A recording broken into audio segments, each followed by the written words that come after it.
I get credit for that. Oh, we walked a mile. Well, I can remember one time my mother sending me out to school. How deep was the snow? About up to my waist. She made me go anyhow. There wasn't any mercy in those days. So, just briefly going through my memories here. One of the memories I love being that we all had to walk to school, especially on those cold January, February days. You get to school, you walk in, you finally open up the door to the courtroom, and you smell all those wet clothes and you felt the warm air.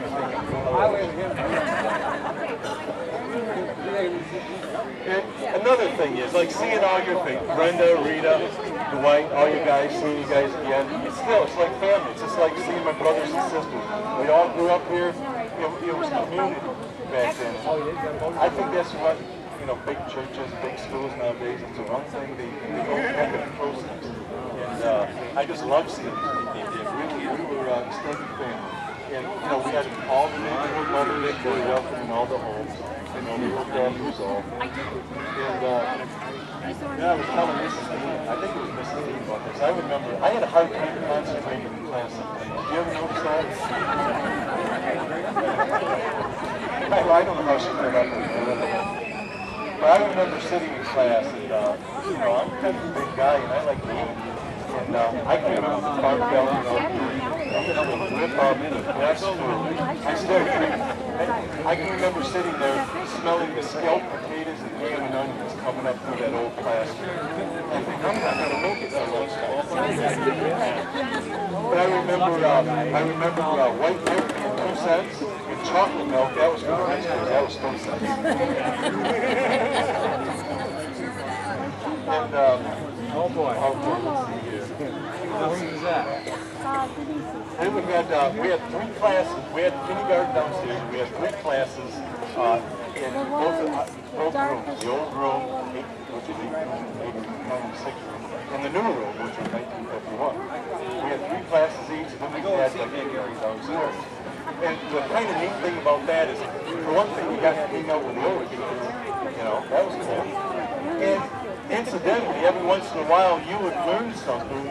You got your homework done, you might learn something that the older grades are working on, and it kind of gives you a heads up. It actually kind of brought you along, I thought. And now here's another thing. Now, looking back, Mrs. Dean and Mrs. Hooker and Mrs. Tripsy and the others, Mrs. Miller, they read Tom Sawyer. They knew all about his tactics, because if you're real good, you got to ring the bell to bring people in from recess. I don't think I rang it. Did you ring it ever, Susie? I think you had a mercy ring once in a while. Yeah, once a year they let me ring it. And also, it was really an honor to collect the chalk eraser together and get rid of the chalk. Not just anybody can do that. So that was a special thing. And then there was the glorious woods. Nowadays, kids go out on the playground and they have 5 or 6 people watching them, and they have everybody getting in line and everything's regimented. Back then, we opened up the doors and, oh yeah, we're in an hour. And we had these woods, and they was falling down trees, and I think me and Dwight and Mark Swartz and Dave Dykema, we fought World War II about 20 times. And unfortunately, one time I was throwing a grenade, which was actually a piece of bark, and I hit poor Mark Swartz right above the eye. And he started bleeding profusely, so I did the only thing I could do, I ran and hid. But thankfully, they got Mark to the doctor and stitched up, and I saw him today, and he's not mad at me, so I guess it turned out all right. So then there was the pit. And, we were allowed to build camps, and we were always admonished, to be careful. And so we had all kinds of little wigwams. The Japanese officer called the snake, But, there again, it was. And I remember all the mothers would take, beautiful cakes to drum up money for the school. And I always wanted the pink one with cherries on top, and I never got it yet. And we also had the maypole on May 1st. Who remembers the maypole? Does remember doing the maypole? Well, we got all the streamers down at May 1st. We were supposed to go, you know, kind of like weave in and out around one another. And I was kind of looking at it up when we got done, but I remember the teacher saying that it's still in the church. And Yeah, I'm one of the bakers. then I remember the school picnics at County Park, and we did that every year. And baseball, softball games, we had a local school. We looked forward to that every year. The man that lived in Steve School before the current builder was doing some work on his home. He found an old map that said School Liga. There you go. And that we donated that to the Rocky Museum. So that's the museum. And one of my other teachers that I fondly remember was Mr. Forsythe. And he was a young man at the time, as I remember. And he was stern, but he was like the old German saying, when it's time to work, you work, when it's time to play, you play. And we had just a lot of spunk and fun. And I remember one particular winter day, Mr. Forsythe said, well, he says, I know that the snow is really good packing out there. And I'm like, oh, yeah. You know, us boys already was planning to have a snowball party. And he said, well, I tell you what, he said, I don't want anybody getting hurt. So when it's lunchtime, we're all going to go outside. He said, I'm going to monitor. He said, we're going to make forks, big signs, and I'm going to make sure the snowballs are soft. And he was out there playing with us all afternoon long. And I'll tell you what, it's an amazing thing, but that is so salient that it sticks out in my memory. Because this adult, you know, actually took time out to play with us. He was making sure that we would be safe. And, you know, all the other good stuff. I don't want to tell everything, because I know some of you have others of them, but some things you want to share. One other thing I wanted to say about Mr. Forsythe. Here, you know, we live in this politically correct space and time. And it's a little bit sad, because when you get too many strictures, too many rules, stifles. I remember Mr. Forsythe at the end of his last school year. He said, I know that because I've heard when that you all are talking about taking up money to get me a going away present. But he said, I'll tell you what I really want. So, well, what's that, Mr. Forsythe? He says, I would like the whole class to stand up here in front of the school and sing a mighty fortress of God.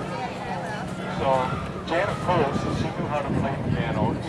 She played for our plays. So the Posts were all helping. So Stinson takes credit for some of that, I suppose. Well, so we learned our mighty fortresses of God. And the last day of school, we all got up in front and sang it to Mr. Forsythe. He stood there listening to him with tears running down his face. And things like that don't happen, you know. And I'm so glad that we live in a time where we had an openness to have spirit like that, to have communion amongst people like that, and to be able to play as a kid. And we were lucky. I don't think we missed out on one doggone thing. Matter of fact, I think we were richer for it. And that's all I got to say. I'm probably louder than this is, so shut up. Okay. Hi, my name is Sue Baker, but we have Hartman, Brandon Hartman, yay me. I got to talk to some of you guys, and I'm really glad that everybody is here. I did absolutely nothing for this other than call a few of you and say, hey, we're having this. And that is my phone number out on all of those signs there, so don't give me any more of those phone calls, okay? Steve Cornwell, please stand, Steve. Yay, Steve. Steve doesn't know that standing means to get erect in a position with your legs. Here we go, Steve. Thank you, Steve, for this. Okay, when we were little kids, we moved here in 1963. I was born in Jersey City, New Jersey, and so we moved to Myers Lake. Hi.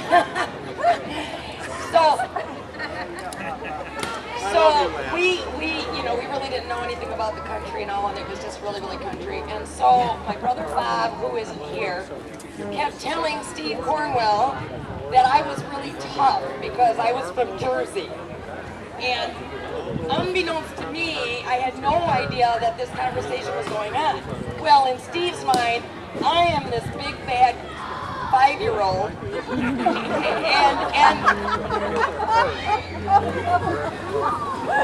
we're walking home from Stinson School one day, and why Steve decided to do this, he pushed me down in a mud puddle because he was going to get me first before I got him, and then he ran home. They get the meal today. That's payment for pushing me down. Okay, who's next? Oh, I'll go. Why not? All right. What's it? I don't know. Does everybody here read this? This? Okay. Like it, Linda. Roll people. JJ.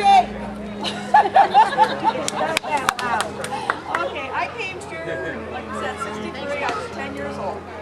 The elementary school that I came from in Jersey City was from my memory, I think it was 2 stories tall. We changed classes just like high school does, because that's just what you did. You didn't have a teacher, only teacher all day long. So when I came here, and it was a culture shock for me. One thing, we had to go, oh, I have so many memories of shorts even too, being too short. Oh, God. Hey, Debbie, did you hear that? Anyways, when we came here, I had to go down this country road, a whole mile, and I didn't like that at all.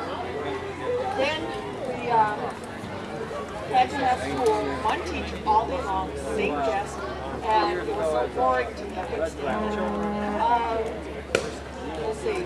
Another memory is that Donnie Walter, Mrs. Hart, he always sat behind me, and he would come in and take care of his dairy cows, and he'd have Venus mud boots on at times. So I would have to go to the teacher, and Donnie would have to go home, change his shoes, But Donnie and I became good friends back then. And he introduced me over to, or invited me over to his parents' farm, and he was telling me that one of the cows was going to be sold. And I thought, oh, I said, that's nice, it's going to be a pet for somebody. And he goes, no, they're going to butcher it. I says, butcher? He says, yeah, they kill it, cut it up, and put it in, sell meat. Well, in Jersey, the meat came from the butcher, wrapped in nice white paper. You bring that home and go for more the next day. Did not know it came from an animal. I could not eat meat for a full year after that. And let's see, the schoolyard was always sand with sandburrs. Oh,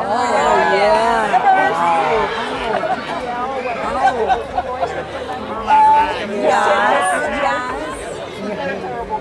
So, and the incident with the shorts, we come from Jersey, okay? Jersey's got different clothes up there, So we got our Jersey shorts on, and they were like, what, 2 inches? 2 inches too short. They were 2 inches above the knee instead of at the knee. 2 inches above the knees instead of at the knees. Well, we were sent home. I had an indecent daughter. I had indecent daughters, Mom says. So I don't remember what all she did, but I know we had to go back afterwards. But I know Mom defended us greatly. So, and then the first time that I met my amigos, Denise Jewell and Nancy Eberlein, I met those 2 first, and I do believe, from what my memory is, I was talking about when my mom was a kid, and I do believe it was Denise says, "Oh, your mom's a baby goat," and I pushed her down and started beating her up. But we've been best friends ever since. So it was either her or Nancy, but no, it wasn't me. No, she did that. She never. It was Nancy. She was Denise. She was the scrapper. So that Stinson School was just so fun. It was, a culture shock. What can I say? you know, so.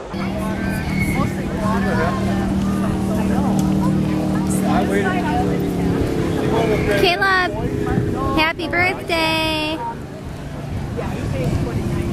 Say something.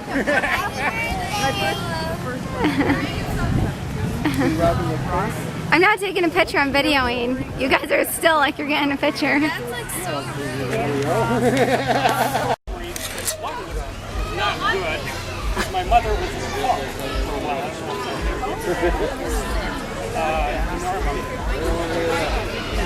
Yeah. You remember my mother?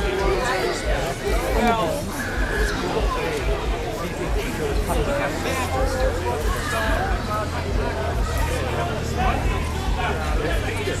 We can't hear him. I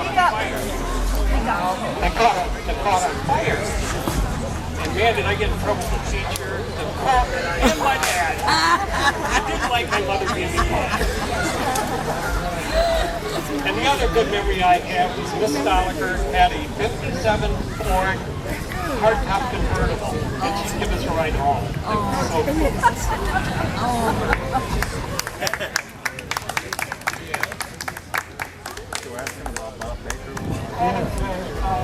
Stoliker's hardtop.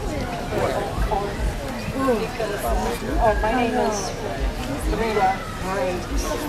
Rita is most of you know me. Delia. I remember the Delia. But anyway, in the 8th grade, there was 2 girls in the 8th grade.